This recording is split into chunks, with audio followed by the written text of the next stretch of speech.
ओम श्री गणेशाय नमः। श्री सरस्वत्यै नमः। श्री स्वस्थानी परमेश्वर्यै नमः। अब श्री स्वस्थानी व्रत कथा दोस्रो अध्याय प्रारम्भ हुँदैछ। सबैले फूल लावा हातमा लियो। यं ब्रह्मा वरुणेन्द्र रुद्र मरुतस्तुन्वन्ति दिव्यस्तवे वेदै साङ्गपदक्रमोपनिषदैर्गायन्ति यं सामगा ध्यानावस्थित तद्गतेन मनसा पश्यन्ति यं योगिनो यस्यान्तं न विदुसुरासुरगणा देवाय तस्मै नमः। श्रीमान् चन्दनचर्चितो जलवपु शुक्लाम्बरा मल्लिका मालालङ्कृतकुण्डला प्रविलसन् मुक्तावली शोभिता सर्वज्ञान निदान पुस्तक करे रुद्राक्षमाला धरे वाग्देवी वदनाम्बुजे वसतु मे त्रैलोक्य माता चिरं मूकं करोति वाचालं पङ्गुं लङ्घयते गिरिं यत्कृपा तमहं वन्दे परमानन्दमाधवं। नमो भगवते तस्मै व्यासाय मिततेजसे यस्य प्रसादाद् वक्ष्यामि नारायण कथामिमां। नारायणं नमस्कृत्य नरं चैव नरोत्तमं देवीं सरस्वतीं व्यासं ततो जयमुदीरयत्। मंत्रपुष्पाञ्जलिं समर्पयामः।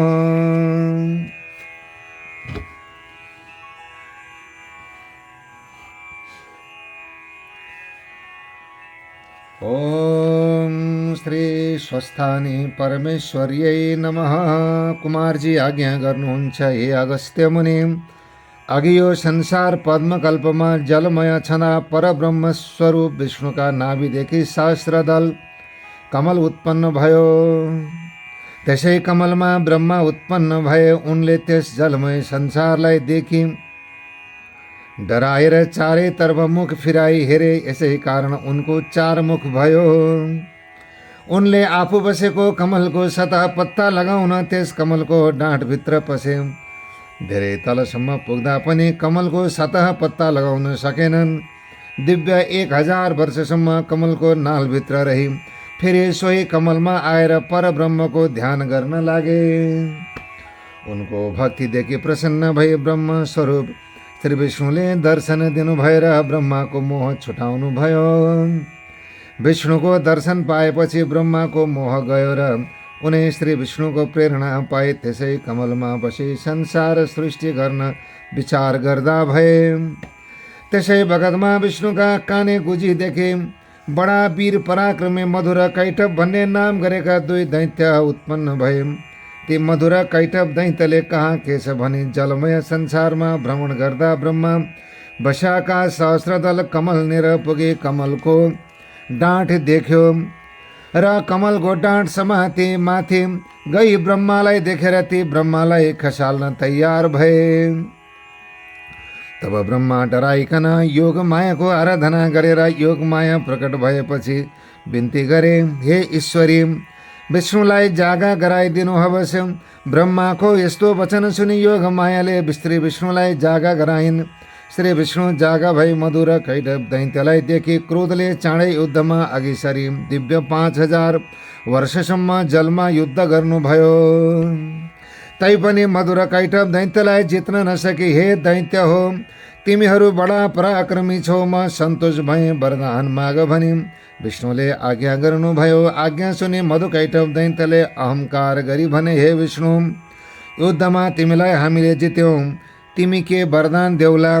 तिम्रो इच्छा भए हामीसँग वर माग भनेर यस्ता मधुर कैटभका वचन सुने श्री हरिले आज्ञा गर्नुहुन्छ, म वरता माग्दछु, बाचा गर। मधु कैटभ दैत्यले तिमीले मागेको हामी अवश्य देउला भनी बाचा गरे। तब विष्णु आज्ञा गर्दछन्, हे दैत्य हो, अरू थोक के वर मागौँ?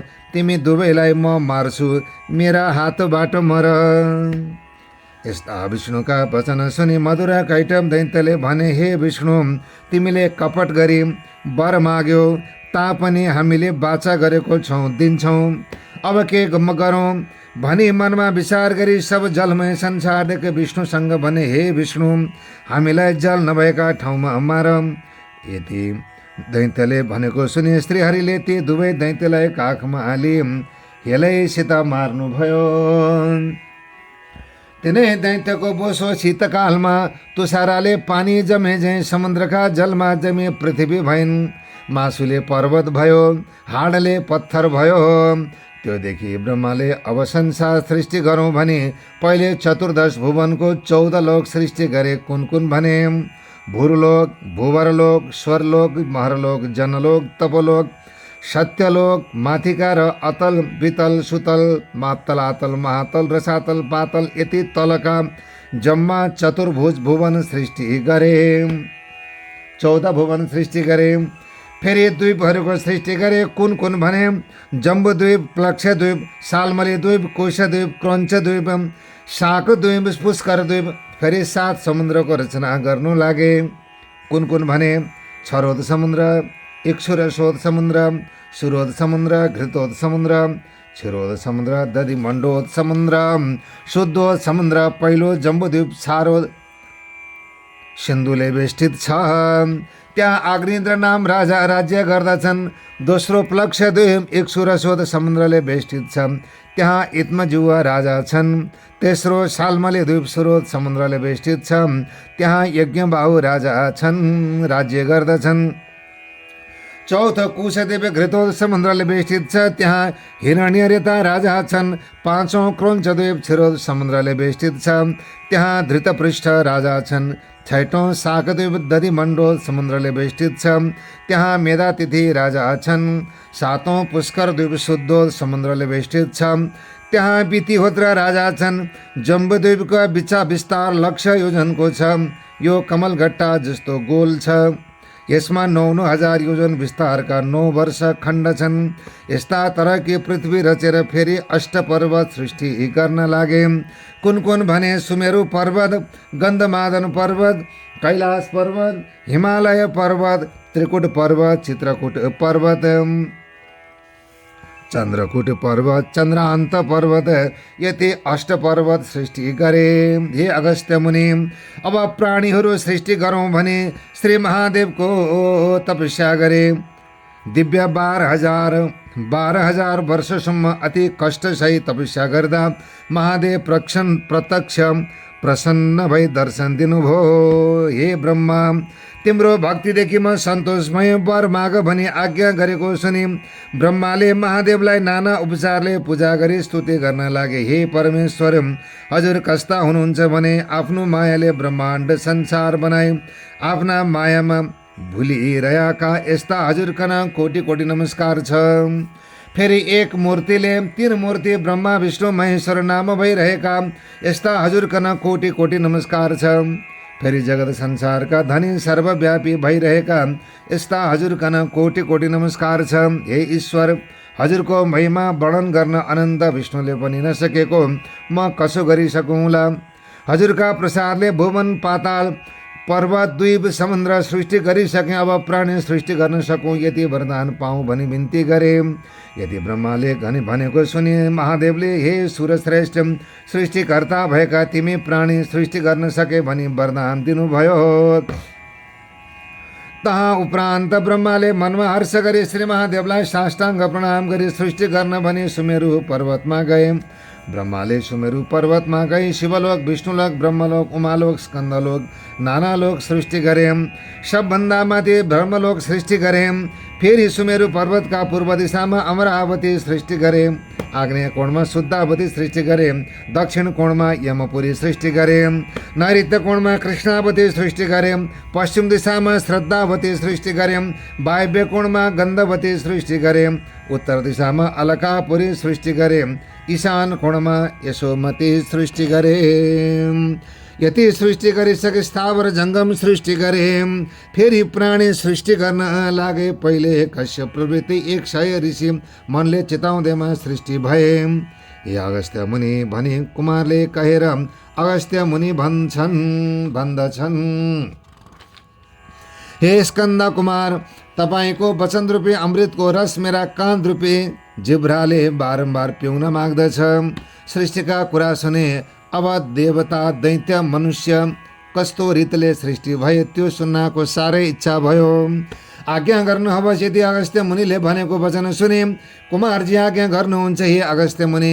कश्यप ऋषिका अदिति दिति दनु कारा धोरा घोरा सिंहिका क्रोधा प्राधा बलिष्ठा विनता कपिला कद्रु मनु यस्ता 9 गरेका स्त्री थिए। दितिका गर्भदेखि हिरण्यकशिपु प्रवृत्ति दैत्य जन्मे। अदितिका गर्भदेखि चन्द्र सूर्य इन्द्र आदि गरिएका 33 कोटी देवता जन्मे। धनुका गर्भदेखि गन्धर्वहरू जन्मे। सिंहिकाका गर्भदेखि राहु जन्मे। क्रोधाका गर्भदेखि क्रोध जन्मियो। प्राधाका गर्भदेखि रम्भा तिलोत्तमा उर्वशी आदि अप्सराहरू जन्मे। मनुका गर्भदेखि ब्राह्मण क्षत्रिय वैश्य शूद्र यति 4 प्रकारका मनुष्यहरू जन्मे। बलिष्ठा र विनिताका गर्भदेखि अरुण गरुड सम्पाति मयूर कोकिला चखेबा चिरञ्जीवी जीवनजीव मुनिया धोबिनी राजहंस प्रवृत्ति पंक्षीहरू जन्मे। कपिलाका गर्भदेखि कामधेनु सिंह शार्दूल बाघ हात्ती घोडा मृग जरायो गैंडा खरायो आदि पशुहरू जन्मे। कद्रुका गर्भदेखि शेषनाग अनन्तनाग वासुकी नाग महापद्मनाग कुलिक नाग कर्कुटक नाग तक्षक नाग शङ्ख नागहरू जन्मे। हे अगस्त्य मुनि यस्ता तरहले देवता ऋषि गन्धर्व किन्नर राक्षस अप्सरा नाग मनुष्य पशु पंक्षी सृष्टि भएको देखि ब्रह्माले अब यिनीहरूलाई आहार सृष्टि गरौँ भने धान जौ तिल आदि नाना अन्न सृष्टि गर्दा भए। हे अगस्त्य मुनि संक्षेपले मात्र कहन्छु, अरू पुराणबाट विस्तार बुझौला। यति सृष्टिका कुरा कहीँ अब तिमीलाई जे सुन्नको इच्छा छ भने कुमारले आज्ञा गरेर अगस्त्य मुनि फेरि प्रश्न गर्दछन्, हे पार्वती नन्दन, कुन कुन भुवनमा कुन कुन देवता छन्, दिक्पाल कसो गरी भयो त्यो आज्ञा गर्नुहोस्। यति अगस्त्य मुनिले भनेको वचन सुनि कुमारजी आज्ञा गर्नुहुन्छ। हे अगस्त्य मुनि, कैलाश भुवनमा श्री महादेव छन्, वैकुण्ठ भुवनमा श्री विष्णु छन्, सत्य भुवनमा ब्रह्मा हुनुहुन्छ, उमा भुवनमा पार्वती छन्, स्कन्द भुवनमा म छु, धुम्रा भुवनमा धुम्रा ऋषि छन्, नैऋत्य भुवनमा अरू ऋषिहरू छन्। यति भुवनका कुरा कहीँ अब दिक्पाल भएको कहन्छु। कश्यप ऋषिका पुत्र इन्द्रले हिमालय पर्वतमा गई धेरै कालसम्म कष्ट गरी तपस्या गरे। हे श्री महादेव सन्तोष भई, हे इन्द्र तिम्रो भक्तिदेखि म सन्तोष भएँ भनी वरदान दिइकन पूर्व दिशाको दिक्पाल भयो भने अमरावतीको अधिपति गराई पठाउनु भयो। फेरि एउटाले गए त्यसै गरी तपस्या गरे। श्री महादेव सन्तोष भई अग्नि भनी नाउँ राखी अग्निकोणको दिक्पाल भइस् भने शुद्धावतीको अधिपति गराई पठाउनु भयो। फेरि एउटाले गए त्यसै गरी तपस्या गरे। श्री महादेव खुसी भई यम भनी नाम राखे दक्षिण दिशाको दिक्पाल भइस् भने यमपुरीको अधिपति गराई पठाउने काम गर्नुभयो। फेरि एउटाले गई त्यसै गरी तपस्या गरे। महादेव खुसी भए नैऋत्य नाउँ भनी राखे नैऋत्य कोणको दिक्पाल भइस् भने कृष्णावतीको अधिपति गराई पठाउने काम गर्नुभयो। फेरि एउटाले गई त्यसै गरी तपस्या गरे। महादेव सन्तोष भए वरुण भनी नाम राखे पश्चिम दिशाको दिक्पाल भइस् भने श्रद्धावतीको अधिपति गराई पठाउनु भयो। फेरि 49 वायुले गए त्यसै गरी तपस्या गरे। महादेव तुष्ट भए वर ल्याऊ भन्ने आज्ञा गर्नुभयो। 49 वायुले हामी 49 एकजना एकै हुन सकौँ, हामीलाई कोही नदेखुन्, शब्द मात्र सुनुन्, बलमा पनि कसैले जित्न नपाउन् भन्दा श्री महादेवबाट तथास्तु भने वरदान दिई वायु भनी नाम राखे वायव्य कोणको अधिपति गराई पठाउने काम गर्नुभयो। फेरि एउटाले गई त्यसै गरी तपस्या गरे। महादेव सन्तोष भई कुबेर भनी नाउँ राखे उत्तर दिशाको दिक्पाल भइस् भने अलकापुरीको अधिपति गराई पठाउने काम गर्नुभयो। फेरि एउटाले गए त्यसै गरी तपस्या गरे। महादेव सन्तोष भई विश्वकर्मा भनी नाम राखे ईशान कोणको दिक्पाल भइस् भने यशोपतिको अधिपति गराई पठाउनु भयो। हे अगस्त्य मुनि, यदि दिक्पालहरू भएका कुरा कह्यौँ अब श्री महादेवकी स्त्री सती देवी मर्दा उत्पात भएका कुरा कहन्छु सुन भने कुमारजी आज्ञा गर्नुहुन्छ। हे अगस्त्य मुनि, हे कुमार अगस्त्य मुनि भन्छन्, हे कुमार सती देवी महादेव के स्त्री कसो गरी भइन्, कसो गरी मृत्यु भयो, के उत्पात भयो त्यो आज्ञा गर्नु अवश्य।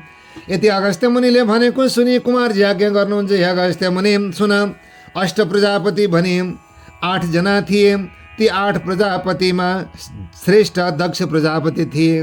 तिनकी बिरणी नाम गरेकी स्त्री थिइन्। बिरणी गर्भिणी भई मास पूर्ण भयो, पुत्री जन्मिन्। कस्ती पुत्री भने 1000 सूर्यका तेज जस्तो तेज भएकी, 32 लक्षणले युक्त भयाकी, पद्मपत्र जस्ता नेत्र भयाकी, रक्तवर्ण अरुण उदय जस्ता भया जस्तै यस्तै परम सुन्दरी पुत्री जन्मेको देखि दक्षले मनमा आनन्द गरी आफ्ना पुरोहित वशिष्ठ ऋषि ज्योतिषीहरूलाई डाकी विधिपूर्वक न्वारण गराए।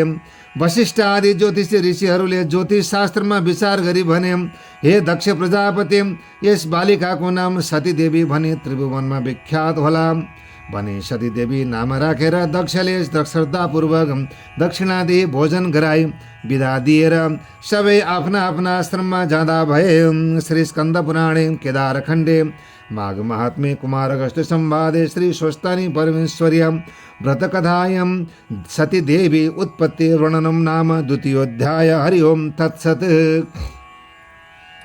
लाभ फुल लाभ ल्यौं।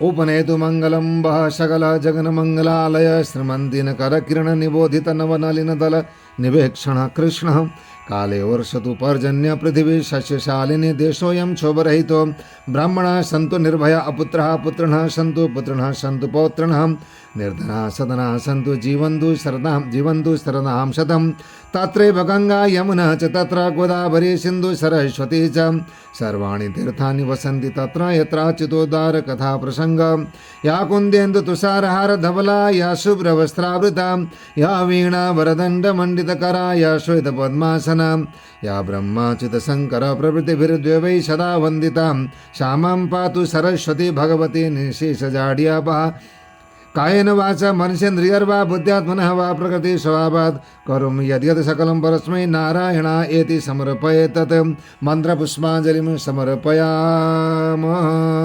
लौत भक्तजन अब भोलि बिहान पुनः उपस्थित होने हैं। ओम नमः शिवाय।